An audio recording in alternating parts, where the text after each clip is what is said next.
अब अकेला लड़ेगा क्या? चाइना का साथ सिर्फ खाकी पोशाक जो पहनता है वही लड़ेगा क्या? This is not the country of Himanta Biswa Sarma. बे भिडिअ नुनो मोनगोन नारा नाथा गर्जन मुसाहारि सारमोनजों आरो आसाम पुलिसजों जाथाया बोरै जादों फुल नायोब्ला बुजिगोन।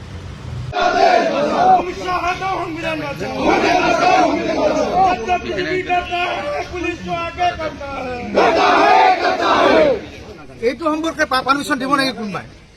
নাই আমি এটা মেমোৰেণ্ডাম গণতান্ত্ৰিক দেশত দিব নোৱাৰো। নহয়, বিজেপিয়ে কৰিলে লীলা, কংগ্ৰেছে কৰিলে ধৰি মেলি দিলা, এইটোতো বেয়া কথা ছাৰ।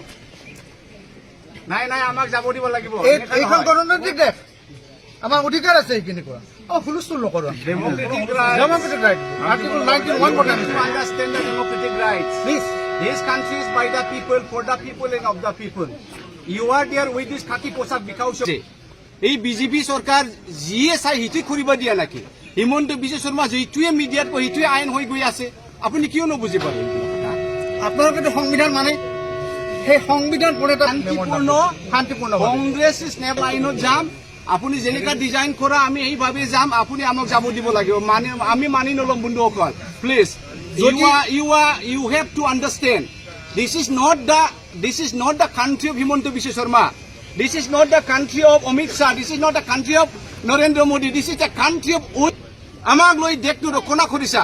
সংবিধান ৰক্ষণা কৰা মানুহ আজি একেবাৰে বিলিটিল কৰা, সামান্য কৰা, সেইটো আমি সহ্য কৰি থাকিম নেকি এনে? হা, আপুনি ভাবক ইয়াৰ ইমান চুকৰ এখন আমাক মাৰা পিতা। Don't make this country a shame. हम सभी भारतीय है, हम सभी इंडियन है। ये देश को रखना बेखना कर हमारा कर्तव्य है। अब अकेला लड़ेगा क्या? चाइना का साथ सिर्फ खाकी पोशाक जो पहनता है वही लड़ेगा क्या? हाँ, हम लड़ेगा, इंडिया लड़ेगा। We will fight for this country. What you people are doing here? Please, আমাৰ মাটি কিয় লাগে অনুমতি?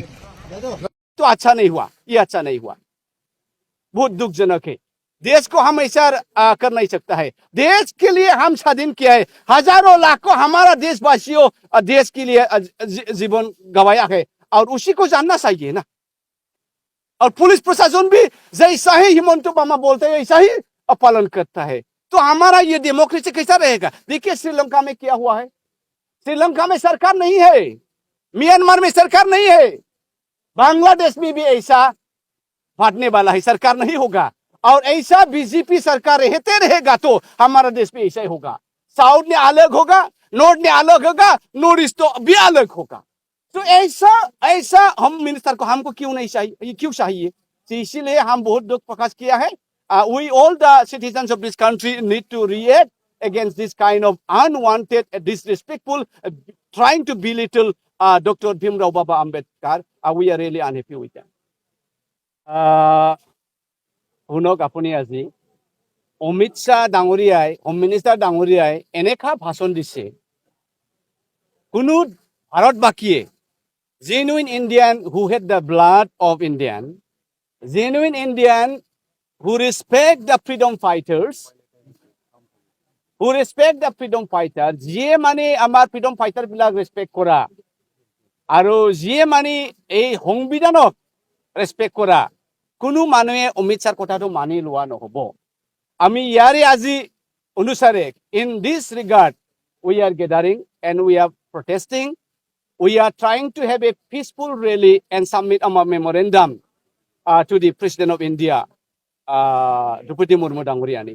কিন্তু পুলিচে আমাক এই গেটৰ পৰাই যাবলৈ নিদিলে। ইমান পুলিচ পঠিয়াই দিলে, এই খাকি পোচাকক তেখেতসকলে ডিৰেসপেক্ট কৰা নিচিনাহে লাগিছে। ভাৰতবৰ্ষক আমি স্বাধীন কৰিব নাপাৰিলেহেঁতেন উইদাউট প্ৰটেষ্ট। আৰু অমিত শ্বাহৰ কথাটো শুনক, অমিত শ্বাহৰ কথাটো এনেকুৱা কৈছে যে চাওক আজিৰ তাৰিখত এটা সুইচ টিপিলে লাইটবোৰ ওলাই আহে টুপুচ কৰি। Artificial world, that does not mean that hey সূৰ্য তুমি মৰ্নিঙৰ একেবাৰে ডিউটি পালন কৰিব দৰকাৰ নাই, তোমাৰ দৰকাৰ কি আছে? আজি মডাৰ্ণ যুগ, এই চন্দ্ৰ এই ৰাতিত কিয় দিগদাৰ দি আছে? অন্ধকাৰে থাক, আমাৰ লাইট আছে, আমাৰ জেনাৰেটৰ আছে, আমাৰ সোলাৰ আছে, হ্যাঁ তোমাক নালাগে।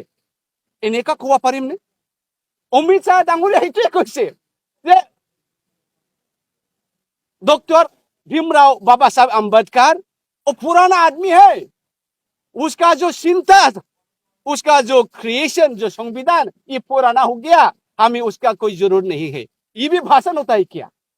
और ऐसा बोला अमित शाह ने, मेरा पिता ये पुराना जमाना का पिता था, वो अनपढ़ था, लेकिन मैं पढ़ा हो गया, इसलिए मेरा पिता को मैं नहीं चाहिए, दूसरा पिता, मॉडर्न पिता को मैं बना लूंगा। ये भी होता है क्या?